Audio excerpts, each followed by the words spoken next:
الحمد للہ رب العالمین والعاقبۃ للمتقین والصلاة والسلام علی سید الانبیاء والمرسلین وعلی آلہ واصحابہ الطیبین الطاہرین اما بعد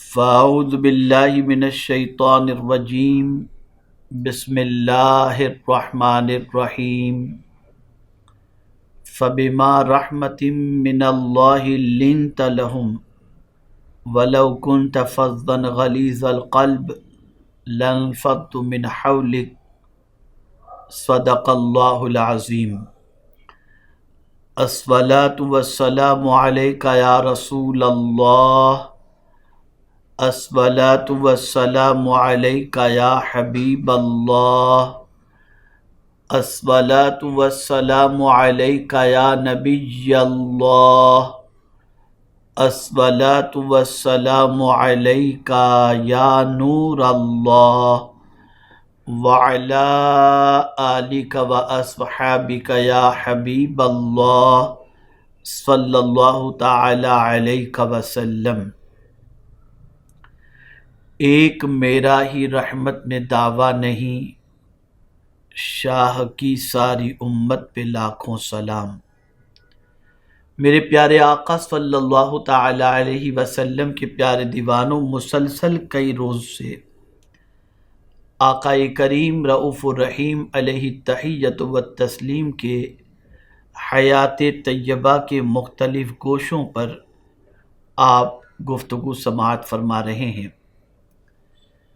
رسول گرامی وقار صلی اللہ تعالی علیہ وسلم کی میلاد پاک کے مہینے میں دنیا بھر میں آقا کریم صلی اللہ تعالی علیہ وسلم کے ذکر کرنے والوں کا سلسلہ دراز سے دراز تر ہوتا چلا جا رہا ہے، اور کوئی ایسا علاقہ، کوئی ایسا شہر، کوئی ایسا گھر نہیں ہوگا جہاں عشق نبوی صلی اللہ علیہ وسلم میں گرفتار غلامان رسول اپنے آقا صلی اللہ علیہ وسلم کے ذکر پاک کے اندر مصروف دکھائی نہ دیتے ہوں۔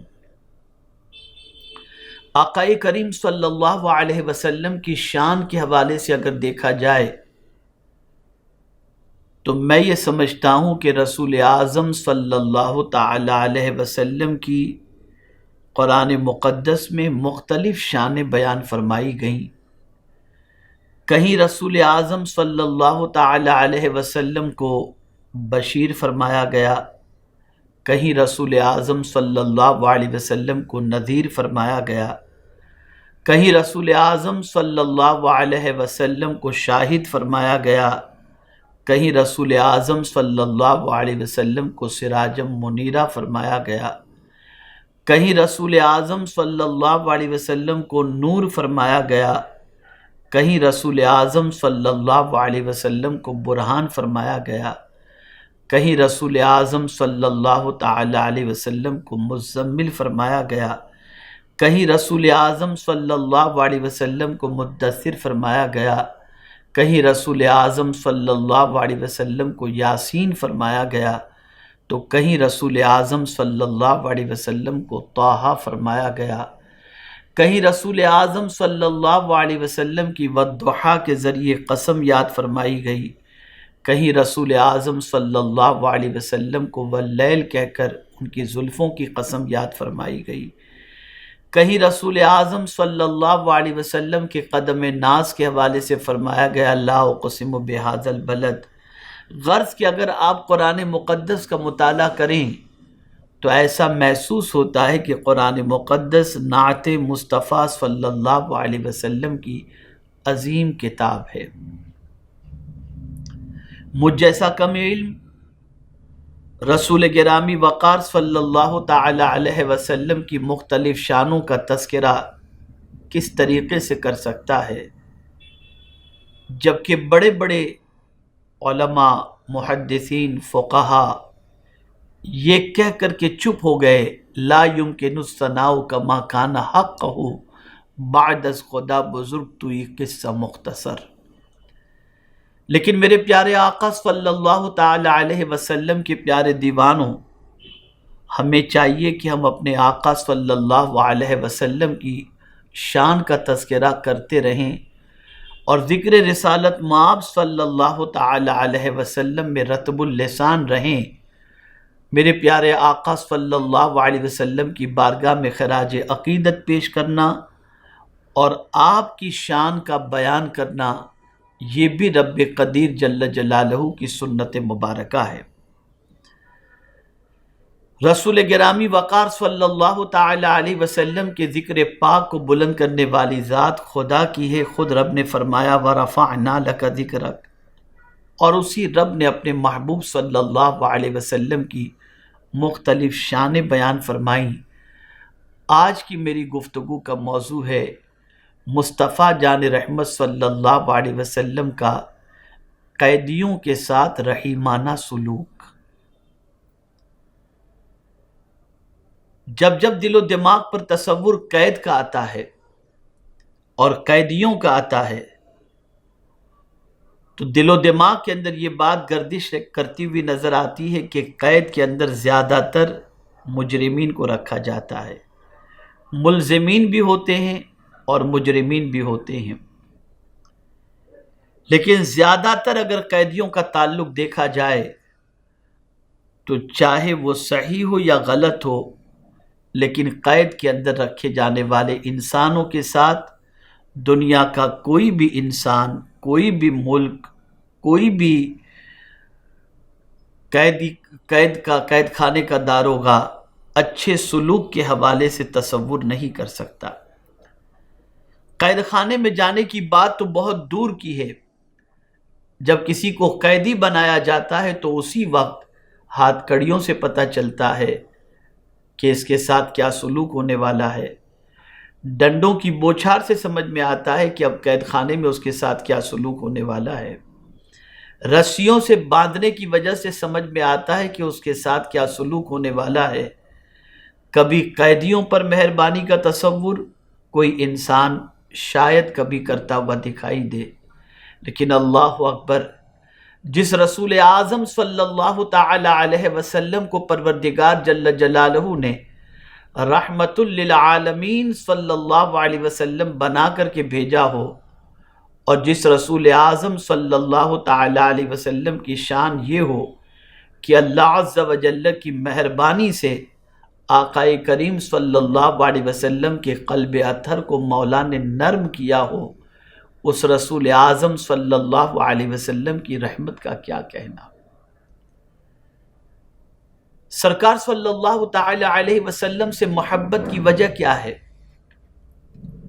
یہ جو غلاموں کا جھمکا تھا، رحمت عالم نور مجسم صلی اللہ تعالی علیہ وسلم کے قریب نظر آتا، جان نچھاور کرنے والوں کی جو فوج نظر آتی، پیغمبر رحمت صلی اللہ تعالی علیہ وسلم پر دولت نچھاور کرنے والوں کی جو تعداد نظر آتی ہے، اور رسول اعظم صلی اللہ تعالی علیہ وسلم کے قدموں میں باپ، شوہر، بیٹا اور بھائی نچھاور کرنے والے جو نظر آتے ہیں، آخر میرے آقا صلی اللہ علیہ وسلم کی بارگاہ سے انہیں کیا ملتا جس کی وجہ سے میرے آقا صلی اللہ علیہ وسلم پر یہ سب کچھ نچھاور کرتے؟ کبھی ہم نے سوچنے کی کوشش کی، کبھی ہم نے غور کرنے کی کوشش کی؟ آج دنیا یہ کہہ رہی ہے فلاں ہم سے نفرت کرتا ہے، فلاں ہم سے نفرت کرتا ہے، فلاں ہم سے نفرت کرتا ہے، لیکن میرے پیارے آقا صلی اللہ علیہ وسلم سے سارے لوگ محبت کرتے۔ حد تو یہ ہے کہ زمین و آسمان بھی محبت کرتے، چرند و پرند بھی محبت کرتے، شجر و حجر بھی محبت کرتے۔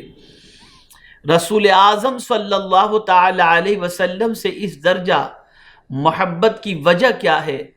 تو میرے پیارے آقا صلی اللہ علیہ وسلم کے پیارے دیوانوں، وہ شان رحمت ہے، وہ رسول اعظم صلی اللہ علیہ وسلم کی نرم دلی ہے۔ اللہ تعالیٰ جسے نرم دل عطا فرمائے، جسے نرمی عطا فرمائے، جس کے دل کے اندر مہربانی اللہ تعالیٰ رکھ دے اور نرمی رکھ دے، میرے پیارے آقا صلی اللہ علیہ وسلم کے پیارے دیوانوں، اس بندے سے ہر کوئی محبت کرنا پسند کرتا ہے اور ہر کوئی اس کے ساتھ اچھی طرح سے پیش آنا پسند کرتا ہے۔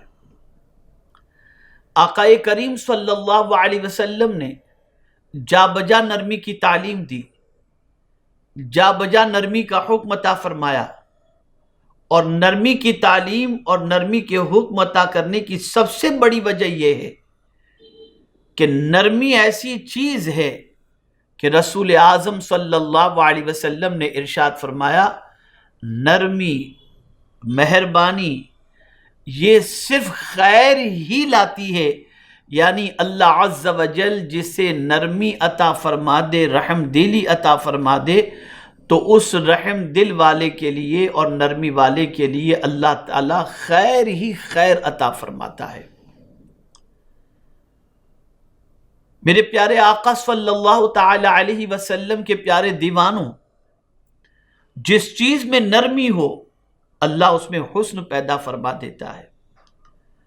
آپ دیکھیں دنیا کے اندر بہت سارے انسان آپ کو نظر آئیں گے، لیکن اگر کسی کے چہرے پر ہمیشہ مسکراہٹ نظر آتی ہو، کوئی لوگوں سے مسکرا کر کے ملتا ہو، کوئی لوگوں کے ساتھ نرمی کے ساتھ پیش آتا ہو، کوئی لوگوں کے ساتھ حسن سلوک سے پیش آتا ہو، اور چہرہ چڑھا ہوا نہ ہو، چہرے پہ تکبر اور رعونت نمایاں نہ ہو، بلکہ اس کی پوزیشن یہ ہو، اس کے گفتار میں بھی نرمی ہو، اس کی رفتار میں بھی نرمی ہو، اس کے کردار میں بھی نرمی ہو، اس کے لب و لہجے میں بھی نرمی ہو، اس کے عادات و اطوار میں بھی نرمی ہو، تو میرے پیارے آقا صلی اللہ علیہ وسلم کے پیارے دیوانوں، اس سے محبت کرنے والوں کی بڑی تعداد نظر آئے گی۔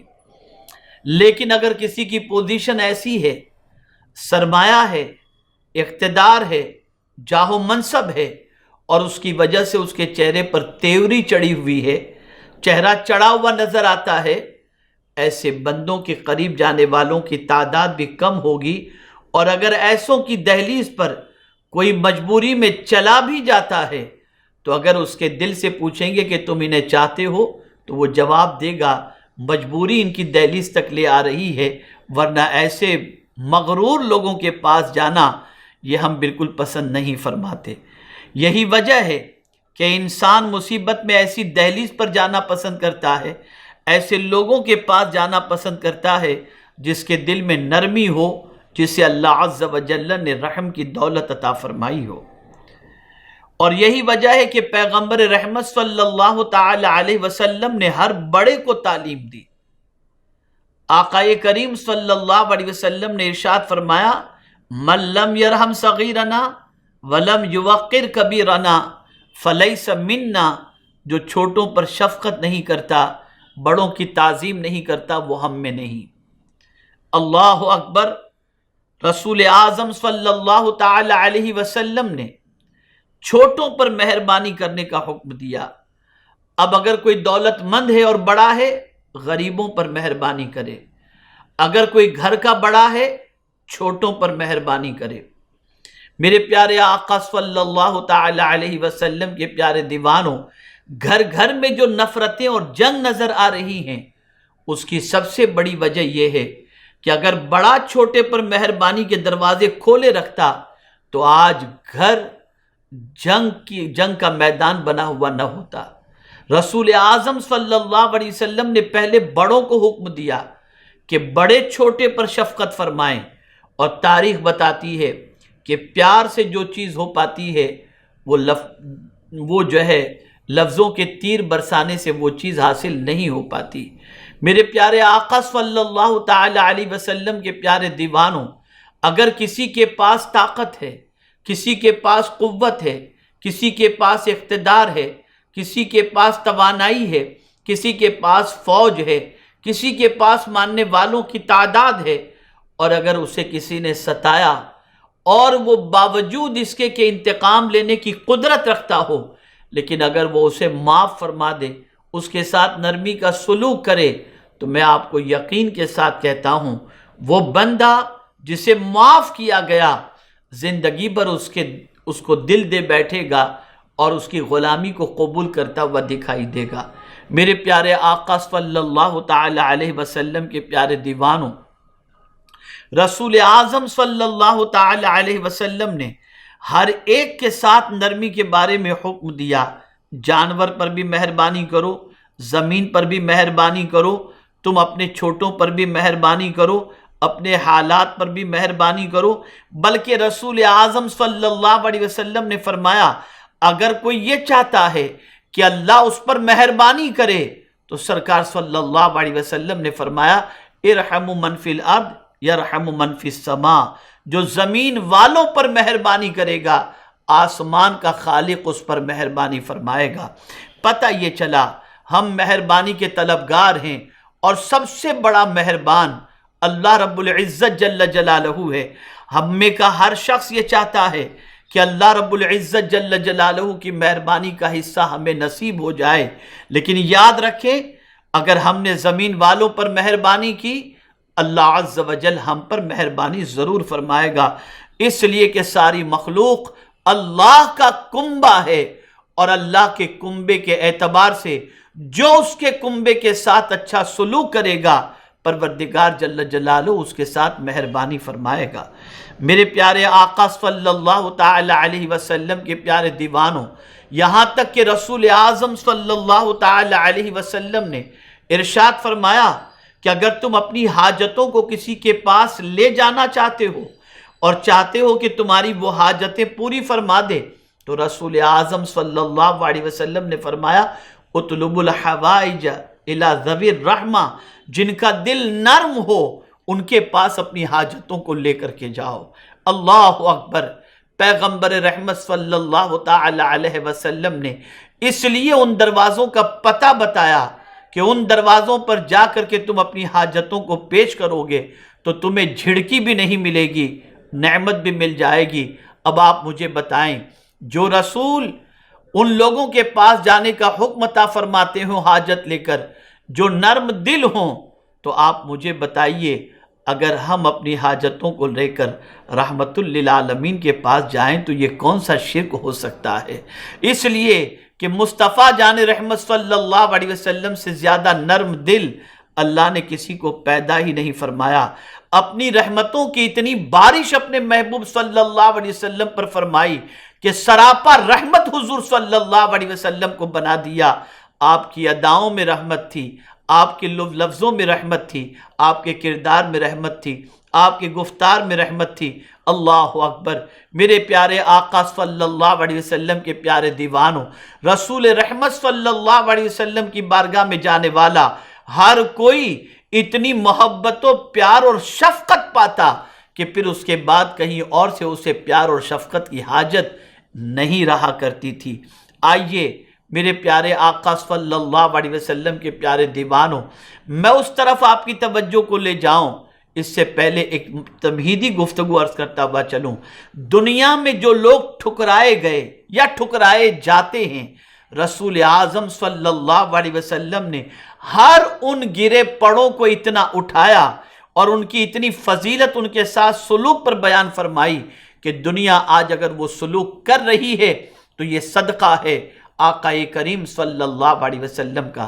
آپ دیکھیں بیواؤں کا معاملہ، ان کے ساتھ حسن سلوک کا حکم عطا فرمایا، یتیموں کے ساتھ حسن سلوک کا حکم عطا فرمایا، بوڑھوں کے ساتھ حسن سلوک کا حکم عطا فرمایا، مریضوں کے ساتھ حسن سلوک کا حکم عطا فرمایا، عورتوں کے ساتھ حسن سلوک کا حکم عطا فرمایا، بچیوں کے ساتھ حسن سلوک کا حکم عطا فرمایا، معذوروں کے ساتھ حسن سلوک کا حکم عطا فرمایا، بیماروں کے ساتھ حسن سلوک کا حکم عطا فرمایا، مسافر کے ساتھ جو ہے حسن سلوک کا حکم عطا فرمایا۔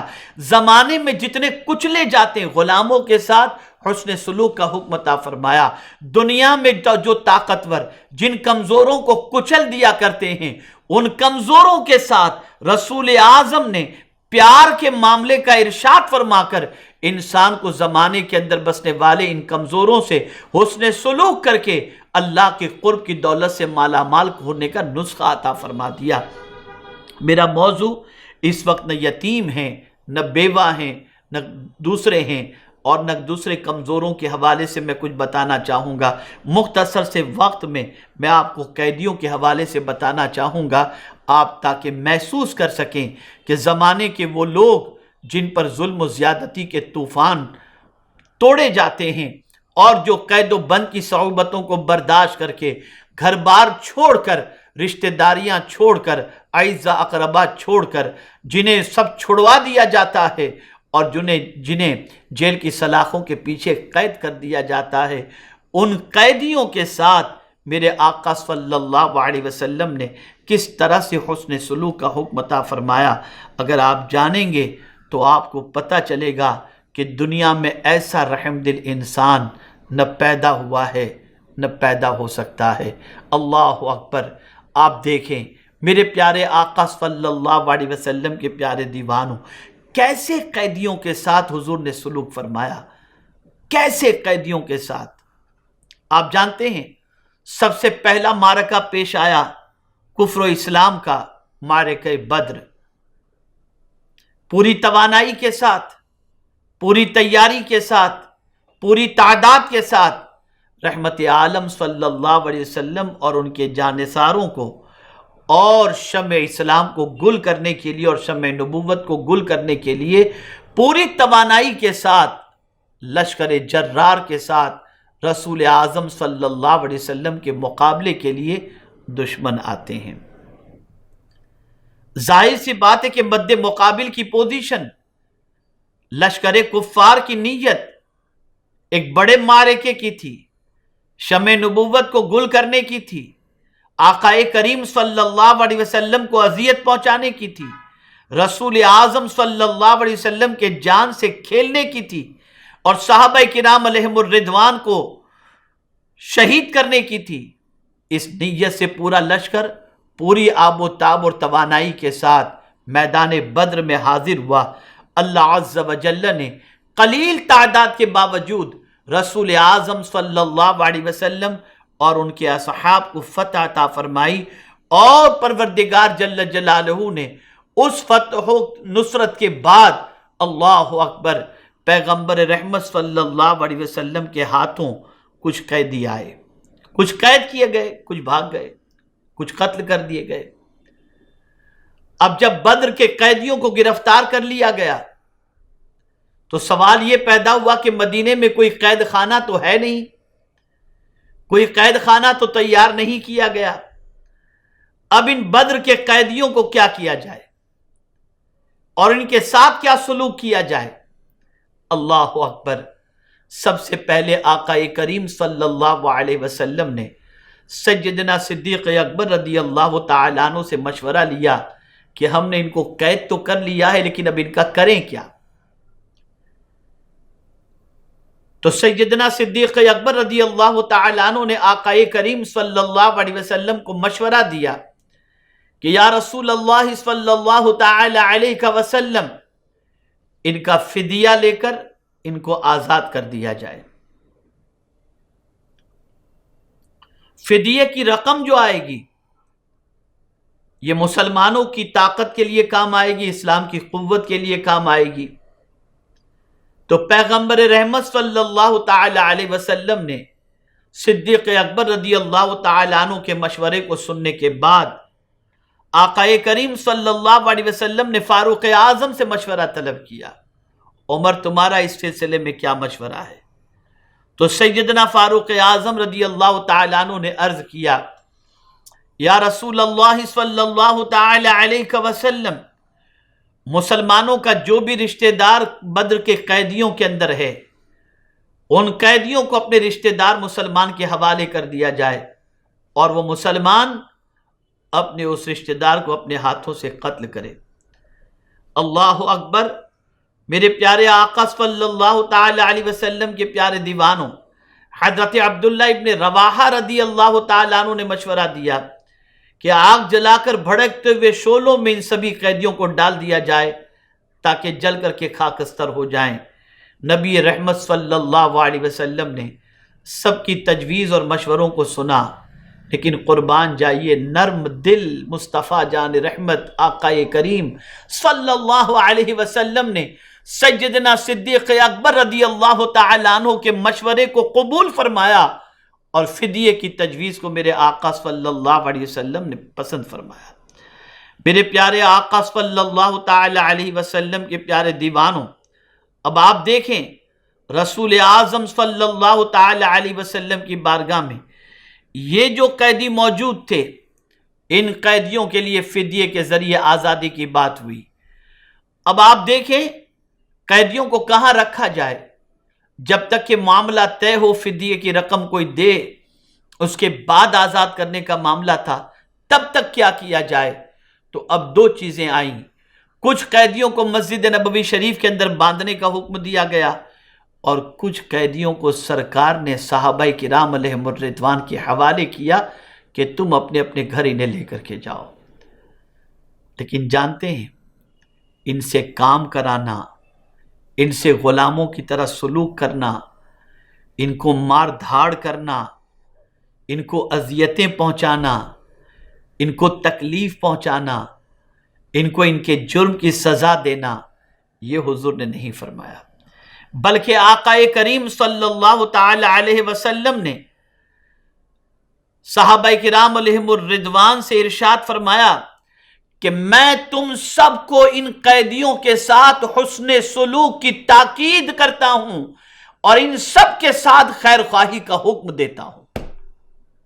قیدیوں کے ساتھ بھلے چاہنے کا حکم رحمت عالم صلی اللہ علیہ وسلم دے رہے ہیں، قیدیوں کے ساتھ حسن سلوک کا حکم اللہ کے رسول صلی اللہ علیہ وسلم عطا فرما رہے ہیں۔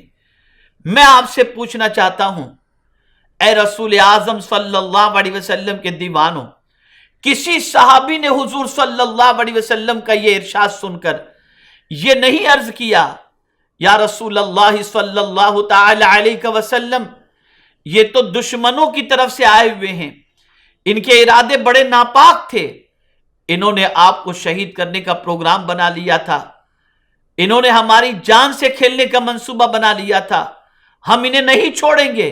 نہیں، پیغمبر رحمت صلی اللہ تعالی علیہ وسلم نے اپنے صحابہ کرام علیہم الرضوان کی تربیت اس طریقے سے فرمائی تھی کہ آقا کریم صلی اللہ علیہ وسلم کے ہر حکم کو من و عن قبول کرنا یہ ہر صحابی اپنے لیے معراج تصور کرتے تھے۔ رسول اعظم صلی اللہ علیہ وسلم نے قیدیوں کے ساتھ اس نے سلوک کا حکم عطا فرمایا۔ نرم دلی کا معاملہ، اللہ اکبر، پیغمبر رحمت صلی اللہ علیہ وسلم کا دولت کدہ گھر مسجد نبوی شریف سے لگ کر جو قیدی مسجد نبوی شریف کے اندر باندھے گئے تھے اور جنہیں رکھا گیا تھا قیدیوں کو، اللہ اکبر، آپ جانتے ہیں اللہ کے رسول صلی اللہ علیہ وسلم قیدیوں کے باندھنے کے بعد جب اپنے گھر کے اندر آرام فرما رہے تھے، بستر پر لیٹتے ہیں، اتنے میں قیدیوں کے کرانے کی رسیوں کے بندھنے کی وجہ سے آواز حضور کے کانوں تک پہنچتی ہے۔ سرکار صلی اللہ علیہ وسلم رات بھر کروٹ بدلتے رہے، سو نہ سکے، اور رسول اعظم صلی اللہ علیہ وسلم نے ارشاد فرمایا صحابہ کرام علیہم الرضوان سے کہ قیدیوں کی رسی ڈھیلی کر دو، ان کے کرانے کی آواز سے میں پوری رات سو نہیں سکا ہوں۔ آپ اندازہ لگائیں جو قیدیوں کی تکلیف کو گوارا نہ کر سکتا ہو وہ اپنے غلاموں کی تکلیف کو کیسے گوارا کرے گا؟ اسی لیے قرآن نے واضح لفظوں میں فرمایا لَقَدْ جَاءَكُمْ رَسُولٌ مِّنْ أَنفُسِكُمْ عَزِيزٌ عَلَيْهِ مَا عَنِتُّمْ حَرِيصٌ عَلَيْكُمْ بِالْمُؤْمِنِينَ رَءُوفٌ رَحِيمٌ۔ اللہ اکبر، میرے مولا کو، میرے آقا کو اللہ عز و جل نے ایسا رؤوف الرحیم بنا کر کے بھیجا کہ امت کا مشقت میں پڑ جانا مصطفیٰ جان رحمت صلی اللہ علیہ وسلم پر گراں گزرتا ہے۔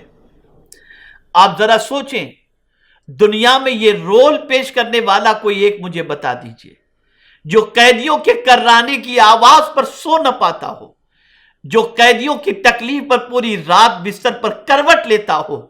یہ میرے آقا کی ذات، یہ میرے رسول اعظم صلی اللہ علیہ وسلم کی ذات ہے۔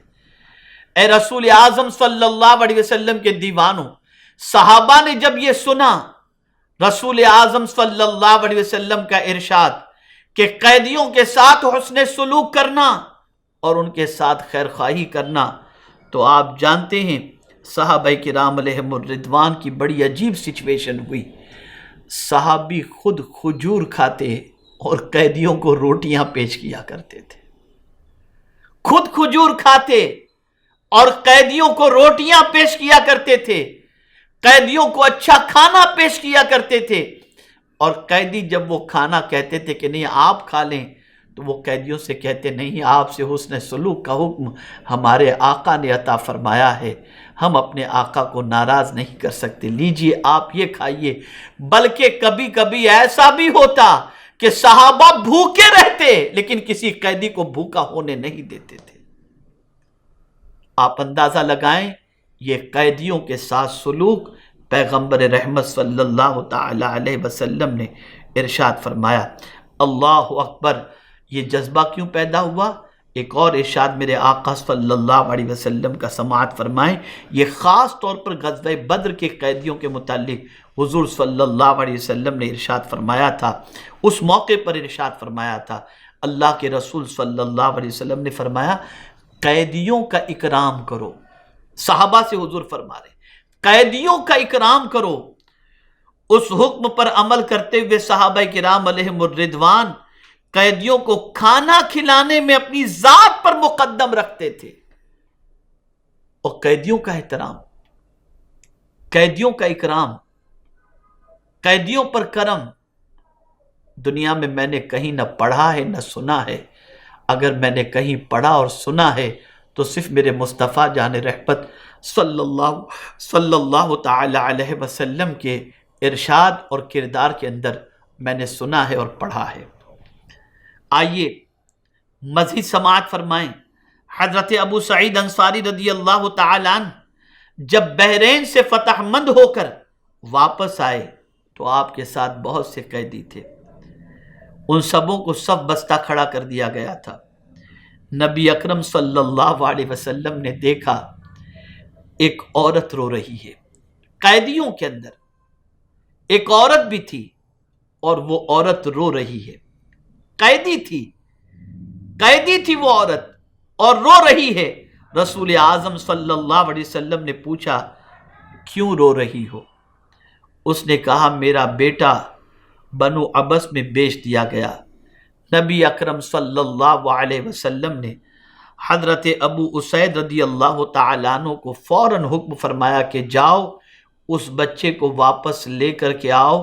وہ گئے اور اس بچے کو واپس لے کر کے آئے۔ وہ عورت قیدی تھی، نبی اکرم صلی اللہ علیہ وسلم نے اس کے ساتھ بھی احسان فرمایا اور اس کے بچے کو اس سے جدا نہ ہونے دیا۔ یہ قیدی کے ساتھ سلوک ہے۔ وہ عورت جو رو رہی تھی بچے کی جدائی کے اندر، میرے آقا صلی اللہ علیہ وسلم نے قیدی عورت کے آنسوؤں کو بھی گوارا نہیں فرمایا، ان سے اس کی تکلیف نہیں دیکھی گئی، اور میرے آقا صلی اللہ تعالی علیہ وسلم نے اس عورت کے بچے کو لانے کا حکم صحابی رسول کو فرمایا، اور پھر اس بچے کو لا کر اس ماں کے حوالے کیا گیا۔ آپ سے میں پوچھنا چاہتا ہوں آج دنیا میں اس قسم کا سلوک کرنے والا کوئی موجود ہے؟ کہیں آپ کو دکھائی دیتا ہے؟ ارے دکھائی دینا تو بہت دور کی بات ہے، ایسے کا تصور بھی ممکن نہیں۔ یہ تو صرف رسول اعظم صلی اللہ علیہ وسلم کی ذات بابرکت ہے جہاں پر یہ سلوک کے جلوے آپ کو نظر آئیں گے۔ میرے پیارے آقا صلی اللہ علیہ وسلم کے پیارے دیوانوں، اسی طرح سے بدر کے ایک قیدی جن کا نام ابو عزیز تھا، بعد میں وہ اسلام قبول کیے۔ جانتے ہیں ابو عزیز کون تھے؟ کیا ان کا معاملہ تھا؟ میرے پیارے آقا صلی اللہ تعالی علیہ وسلم کے پیارے دیوانوں، جب نضر بن حارث بدر کے میدان میں مارا گیا تو کافروں کی طرف سے علم بردار اگر کوئی تھے تو یہ ابو عزیز تھے۔ علم بردار کا مقام بڑا اونچا ہوا کرتا ہے۔ علم بردار گرفتار کر لیا گیا، ابو عزیز گرفتار کر لیے گئے۔ اور وہ قیدی بن کر آقائے کریم صلی اللہ علیہ وسلم کی بارگاہ میں حاضر ہوئے. تو اب آپ جانتے ہیں، اب ان کا بیان سنیے. ابو عزیز کا بدر سے قید کر لانے کے بعد مجھے انصار کے ایک گروہ کے ساتھ رکھا گیا. ایک جماعت تھی انصار کی، ان کے ساتھ ان کو رکھا گیا. یعنی وہ انصار کون تھے؟ قیدی نہیں تھے.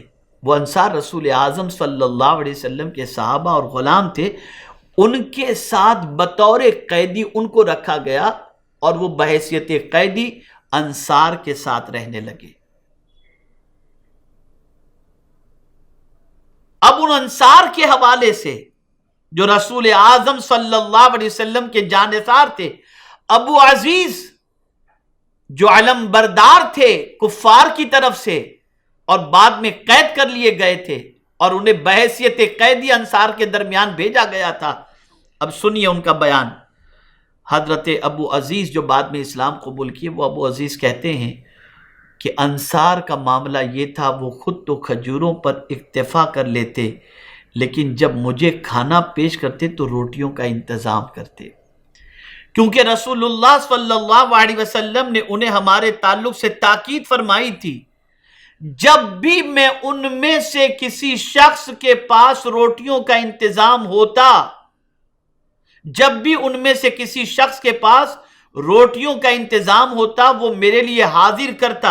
مجھے لینے میں شرم آتی، میں واپس کر دیتا، لیکن وہ شخص اسے چھوتا بھی نہیں بلکہ وہ واپس مجھے دے کر چلا جاتا. آپ اندازہ لگائیں یہ صحابہ کرام کی کیفیت تھی کہ اس شخص کے ساتھ جو علم بردار تھا مصطفیٰ جان رحمت صلی اللہ علیہ وسلم کے، صحابہ نے اس قیدی کے ساتھ بھی ایسا سلوک کیا. لیکن اس سلوک کا فائدہ کیا ہوا؟ یہی ابو عزیز جس کے دل میں رسول اعظم صلی اللہ علیہ وسلم اور اسلام کے لیے نفرت تھی، صحابہ کے اس حسن سلوک اور تعلیمات نبوی نے ان کے دل پر یہ اثر کیا کہ بعد میں وہ مشرف بہ اسلام ہوئے اور صحابی رسول ہونے کا شرف اللہ نے انہیں عطا فرمایا. اب آئیے مزید سماعت فرمائیں قیدیوں سے متعلق. اللہ اکبر. میرے پیارے آقا صلی اللہ علیہ وسلم کے پیارے دیوانوں، لباس انسان کی ضرورت ہے. انسان اچھے لباس کے ذریعے زینت بھی کرتا ہے، لباس کے ذریعے اپنے بدن کو ڈھانکتا بھی ہے، لباس انسان کو عزت بھی دیتا ہے، لباس انسان کو گرمی اور ٹھنڈی کے اندر راحت بھی عطا کرتا ہے. لباس کی بڑی اہمیت ہے. لباس انسان کی ستر پوشی کرتا ہے. اللہ اکبر. لیکن بعض لباس ایسے ہوتے ہیں جسے انسان پہننا نہیں چاہتا اور پہن کر انسانوں کے درمیان نکلنا نہیں چاہتا. آپ جانتے ہیں آج قیدیوں کا مخصوص لباس ہوتا ہے. قید خانے میں گئے، ان کو قیدیوں کا لباس پہنا دیا گیا، اور جب وہ قید خانے سے نکلتا ہے تو قید والا لباس اتار کر کے پھینک دیتا ہے اور اپنا لباس پہن کر کے نکلتا ہے. دنیا کا کوئی بھی قیدی قید خانے کا لباس پہن کر کے باہر نکلنا اپنی توہین سمجھتا ہے، باعث عار سمجھتا ہے، اور کوئی بھی وہ لباس پہننا پسند نہیں کرتا. یا رسول اللہ صلی اللہ تعالی علیہ وسلم، آپ کی عظمتوں پر قربان. اللہ اکبر. میرے آقا صلی اللہ تعالی علیہ وسلم کے حوالے سے علامہ بہقی رحمت اللہ تعالی علیہ ارشاد فرماتے ہیں، جب حوازن کے قیدی آئے تو ان کے لیے سرکار صلی اللہ علیہ وسلم نے عمدہ کپڑے خریدنے کا حکم فرمایا، پھر ان کپڑوں کو قیدیوں کو زیب تن کروایا. قیدیوں کے لیے اچھے کپڑے سوچا ہے کبھی آپ نے؟ قیدیوں کے لیے اچھے لباس کبھی سوچا ہے آپ نے؟ لیکن مصطفیٰ جان رحمت صلی اللہ تعالی علیہ وسلم ایسے نرم دل تھے کہ قیدیوں کے لیے بھی اچھے لباس کا اپنے صحابہ کرام علیہم الرضوان کو حکم عطا فرمایا. اور پھر آپ جانتے ہیں میرے پیارے آقا صلی اللہ تعالی علیہ وسلم کے پیارے دیوانوں، کپڑے کتنے عمدہ تھے، کتنے عمدہ کپڑے تھے. سرکار صلی اللہ علیہ وسلم کے صحابہ نے قیدیوں کو کتنے عمدہ کپڑے عطا فرمائے تھے. اللہ اکبر۔ اب آپ سنیے، حضرت جابر رضی اللہ تعالی عنہ بیان فرماتے ہیں کہ بدر کے دن جب قیدی پکڑ لائے گئے، ان میں حضرت عباس بھی تھے۔ ان کے بدن پر مناسب لباس نہیں تھا۔ نبی اکرم صلی اللہ علیہ وسلم نے ان کے لیے کپڑا تلاش کیا تو صرف عبداللہ ابن ابی کی قمیص ان کے ناپ کی تھی۔ نبی اکرم صلی اللہ علیہ وسلم نے انہیں وہ قمیص پہنایا۔ عبداللہ ابن ابی منافق تھا، لیکن مسلمانوں کے ساتھ مل کر اپنے آپ کو مسلمان ظاہر کرتا تھا۔ حضرت عباس کو جو عبداللہ ابن ابی نے قمیص دی تھی، جب عبداللہ ابن ابی کا انتقال ہوا تو نبی اکرم صلی اللہ علیہ وسلم نے اسی کے قرض کو اتارنے کے لیے اپنی قمیص اسے پہنائی تھی۔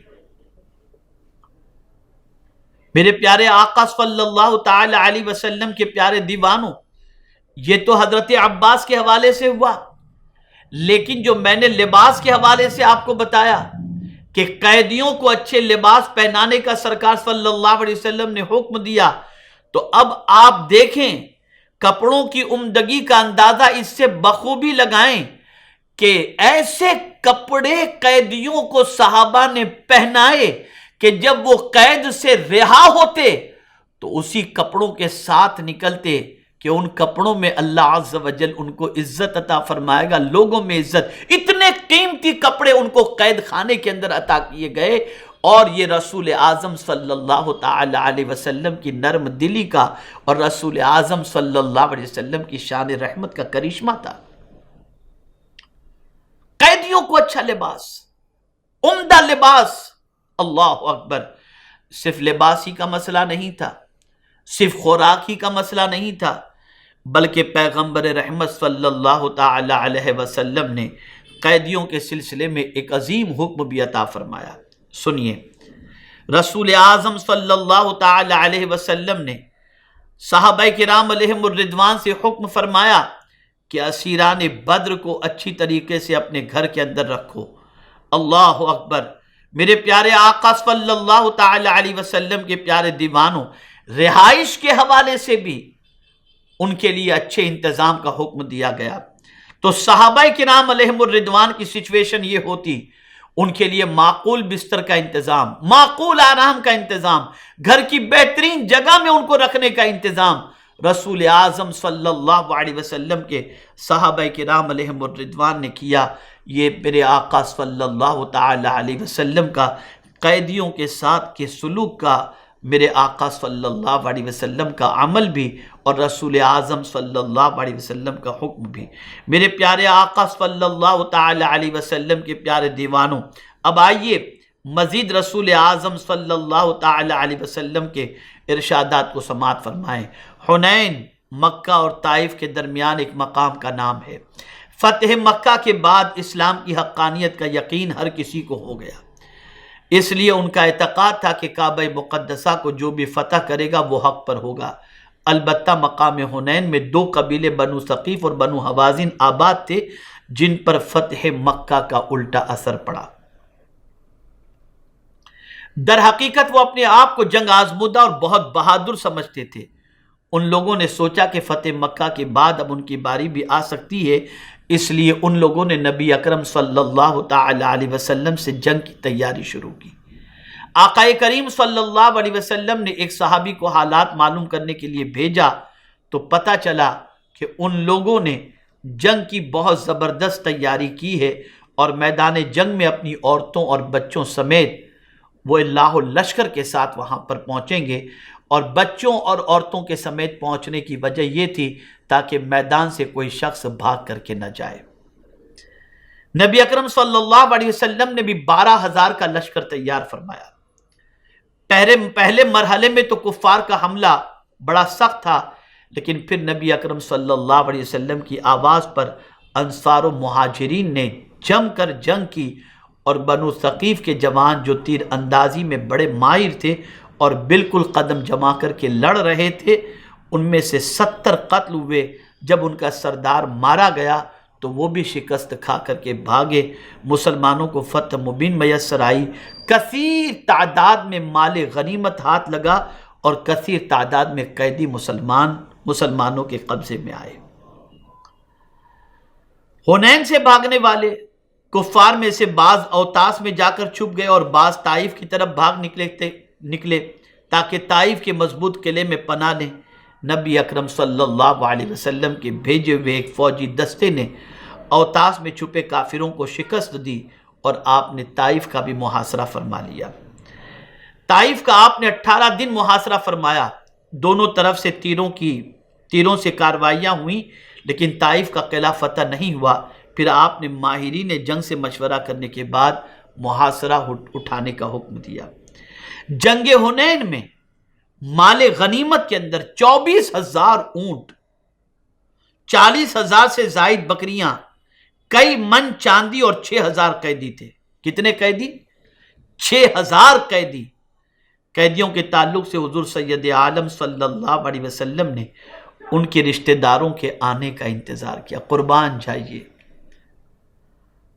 ان کے رشتہ دار کے آنے کا ایک دن حضور صلی اللہ علیہ وسلم نے انتظار نہیں کیا، 10 روز تک میرے آقا صلی اللہ علیہ وسلم نے ان قیدیوں کے رشتہ داروں کے آنے کا انتظار کیا تاکہ وہ فدیہ دے کر کے اپنے قیدیوں کو اپنے ساتھ لے کر کے چلے جائیں، یا کچھ اس کے سلسلے میں مصالحت یا کوئی مفاہمت ہو جائے۔ 10 دن کے انتظار کے بعد میرے پیارے آقا صلی اللہ تعالی علیہ وسلم کے پیارے دیوانوں، جب کوئی نہیں آیا تو آپ نے مال غنیمت کے تقسیم کا حکم فرمایا۔ پھر حوازن کا وفد مسلمان ہو کر نبی اکرم صلی اللہ علیہ وسلم کی خدمت میں حاضر ہوا اور ان لوگوں نے گزارش کی کہ ان کے اموال اور قیدیوں کو چھوڑ دیا جائے۔ نبی اکرم صلی اللہ علیہ وسلم نے فرمایا، میں نے تم لوگوں کا 10 دن سے زیادہ انتظار کیا، پھر جب ایسا لگا کہ کوئی آنے والا نہیں ہے تو اموال اور قیدی تقسیم کر دیے گئے۔ اب ایک ہی صورت ہے، مجاہدین سے یا تو اموال واپس مل سکتے ہیں یا پھر قیدی۔ ان لوگوں نے عرض کی، ہمیں ہمارے قیدی، ہمارے رشتہ دار مل جائیں تو ہم اس پر راضی ہیں۔ نبی اکرم صلی اللہ تعالی علیہ وسلم نے سبھی حضرات کو جمع فرمایا اور اعلان فرمایا کہ تمہارے بھائی مسلمان ہو کر آئے ہیں اور یہ چاہتے ہیں کہ ان کے رشتہ دار جو قید ہوئے ہیں انہیں واپس دے دیے جائیں۔ جو خوش دلی کے ساتھ اس کار خیر میں حصہ لینا چاہے وہ بتا دے۔ سبھی حضرات نے عرض کی، ہم سب قیدیوں کو واپس دینے کے لیے تیار ہیں۔ اس طرح سرکار صلی اللہ تعالی علیہ وسلم نے حوازن سے گرفتار شدہ 6,000 قیدیوں کو ایک ساتھ رہا فرما دیا۔ قربان جائیے آقا کریم صلی اللہ علیہ وسلم کی عظمت پر۔ 6,000 قیدیوں کو کتنا کام ان سے لیا جا سکتا تھا، کتنی غلامی ان سے کروائی جا سکتی تھی، کس طرح سے ان سے خدمت لی جا سکتی تھی، لیکن قربان جائیے رحمت عالم صلی اللہ تعالی علیہ وسلم نے گرفتار شدہ 6,000 قیدیوں کو رسول اعظم صلی اللہ تعالی علیہ وسلم نے آزاد کروا دیا اور اپنے صحابہ سے ارشاد فرمایا، تم میں سے جو چاہے خوش دلی کے ساتھ انہیں آزاد کر دے۔ قربان جائیے صحابہ کی عظمتوں کا کیا کہنا، وہ تو رسول اعظم صلی اللہ علیہ وسلم کی ایک چھوٹی سی خوشی پر اپنی پوری جان نچھاور کرنے کے لیے تیار تھے۔ اس طرح پیغمبر رحمت صلی اللہ علیہ وسلم کے حکم کو سن کر اور آپ کی خواہش کو جان کر صحابہ کرام علیہم الرضوان نے 6,000 قیدیوں کو رہا فرما دیا۔ میرے پیارے آقا صلی اللہ تعالی علیہ وسلم کے پیارے دیوانوں، یہ سلوک تھا پیغمبر رحمت صلی اللہ علیہ وسلم کا قیدیوں کے ساتھ۔ کون دنیا میں قیدیوں سے رحیمانہ سلوک کر سکتا ہے؟ ہاں، اگر کسی نے کیا ہے تو وہ رحمت للعالمین صلی اللہ علیہ وسلم کی ذات ہے۔ ہم اگر اپنے آقا صلی اللہ علیہ وسلم سے محبت کرتے ہیں تو یقیناً ہم ان کے امتی ہیں، اور امتی کی ذمہ داری ہے کہ اپنے آقا سے محبت کرے، اپنے رسول سے محبت کرے، بلکہ ہمارا تو سارے رسولوں سے محبت کرنا اور سارے رسولوں کی عظمت کا چراغ اپنے سینے میں روشن کرنا ضروری ہے، اور سب کو نبی ماننا ضروری ہے۔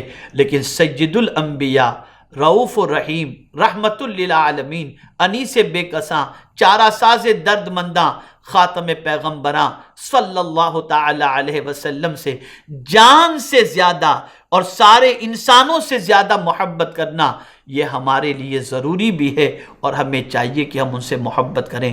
پڑھو اپنے آقا کی زندگی کو، پڑھو اپنے آقا صلی اللہ علیہ وسلم کی سیرت کو، پڑھو اپنے آقا صلی اللہ علیہ وسلم کی حیات طیبہ کے مختلف گوشوں کو، اور یاد رکھیں اسی لیے سرکار حضور مفتی اعظم ہند علیہ رحمہ جو حضور صلی اللہ علیہ وسلم کی رحمت کے بارے میں اچھی طریقے سے واقف تھے اور جانتے تھے، اس لیے انہوں نے برجستہ آقا کریم کی بارگاہ کے اندر کسی اور چیز کو وسیلے کے طور پر پیش نہیں کیا، بلکہ کہتے ہیں مجھے اپنی رحمت سے تو اپنا کر لے، سوا تیرے سب سے کنارہ کروں میں۔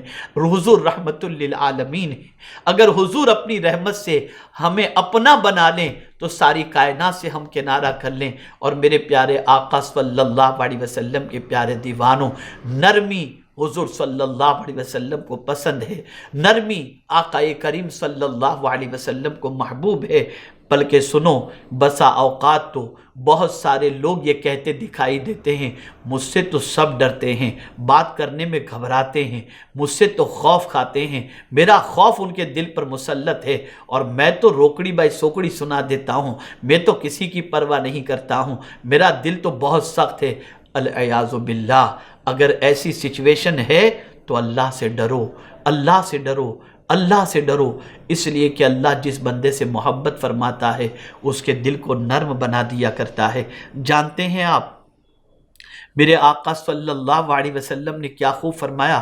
اعلیٰ حضرت عظیم البرکت امام عشق و محبت نے الامن والعلا کے اندر ایک حدیث نقل فرمائی ہے۔ وہ حدیث کا مفہوم یہ ہے، آقا کریم صلی اللہ علیہ وسلم فرماتے ہیں اللہ نے جس کے دل کو نرم کیا اس کو میری رحمت کا کچھ حصہ عطا فرما دیا۔ آپ سوچیں، اے رسول اعظم صلی اللہ تعالی علیہ وسلم کے دیوانوں، آقا کریم صلی اللہ تعالی علیہ وسلم کو نرمی کتنی پسند تھی۔ یہاں سے آپ یہ نہ سمجھیں کہ سرکار صلی اللہ علیہ وسلم نے ماں باپ کو اپنے بچوں پر غصہ کرنے کے لیے منع فرمایا ہو، نہیں، یاد رکھیں بہت مختصر لیکن جامع بات ام المؤمنین حضرت عائشہ صدیقہ رضی اللہ تعالیٰ عنہ نے فرمائی۔ ام المؤمنین حضرت عائشہ صدیقہ رضی اللہ تعالیٰ عنہ فرماتی ہیں آقا کریم صلی اللہ علیہ وسلم نے اپنی ذات کے لیے کبھی کسی سے انتقام نہیں لیا، بلکہ اللہ کے رسول صلی اللہ علیہ وسلم کا معاملہ یہ تھا، وہ کسی سے محبت کرتے تو اللہ کے لیے، کسی کو دیتے تھے تو اللہ کے لیے، کسی سے نفرت کرتے تھے، کسی سے ناراض ہوتے تھے تو اللہ کے لیے، کسی کو منع کرتے تھے تو اللہ کے لیے۔ ایک کامل مومن کی علامت یہ ہے من احب للہ وابغض للہ واعطى للہ ومنع للہ فقد استکمل الایمان۔ جس نے اللہ کے لیے کسی سے محبت کی، جس نے اللہ کے لیے کسی سے دشمنی کی، جس نے اللہ کے لیے کسی کو دیا اور جس نے اللہ کے لیے کسی کو منع کیا، بس اس کا ایمان مکمل ہو گیا۔ نرمی پیدا کرو، نرمی راحت لاتی ہے، نرمی خیر لاتی ہے، نرمی لوگوں کے دلوں میں محبت پیدا کرتی ہے۔ اللہ کرے کہ سرکار صلی اللہ علیہ وسلم کی رحمت کا حصہ ہمیں بھی کچھ نصیب ہو جائے، اور ہم دیکھیں کہ ہر کمزوروں کے ساتھ آقا کی رحمت کا عالم کیا تھا۔ آج ہم نے سنا قیدیوں کے ساتھ حضور صلی اللہ علیہ وسلم کا رحیمانہ سلوک۔ اللہ رب العزت جل جلالہ ہم سب کو آقا کریم صلی اللہ علیہ وسلم کی تعلیمات پر عمل کی توفیق نصیب فرمائے، حضور صلی اللہ علیہ وسلم کی محبت میں زندہ رکھے، اور پیغمبر رحمت صلی اللہ علیہ وسلم کی محبت میں موت نصیب فرمائے۔ وما علینا الا البلاغ المبین۔ السلام علیکم ورحمۃ اللہ وبرکاتہ۔